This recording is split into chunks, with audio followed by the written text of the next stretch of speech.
Habari tena wapenzi wangu. Leo ni Kiswahili lesson 10. Subscribe for more. Neno la kwanza ni kuweza, to be able or can, kushobora. Mfano, unaweza kunisaidia?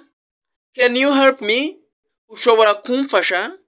Neno la pili ni kupenda, to like or to love, gukunda. Mfano, unapenda ndizi? Do you like banana? Ukunda igitoki? Neno la tatu ni kutakiwa, to have, to or must, kugomba. Mfano, unatakiwa kujaribu, you must try, ugomba kugerageza. Neno la nne ni kuna kiu, to be thirsty, kugira inyota. Mfano, nina kiu, I am thirsty, mfite inyota.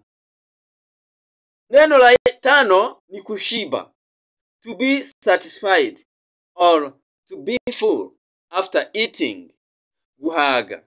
Mfano, nimeshiba, asante. I'm full, thank you. Ndahaze, ulakoze. Neno la sita ni kuchoka, to be tired, kuruha. Mfano, umechoka? Are you tired? Ularushe.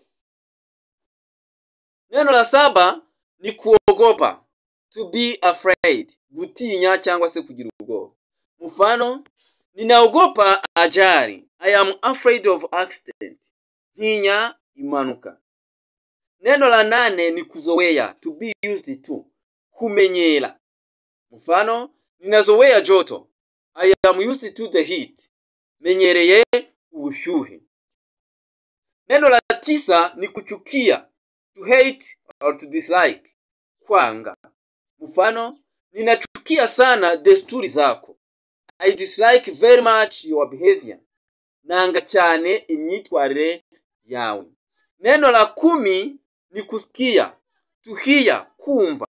Mfano, nilisikia habari zake, I heard his news, numvise amakuru ye.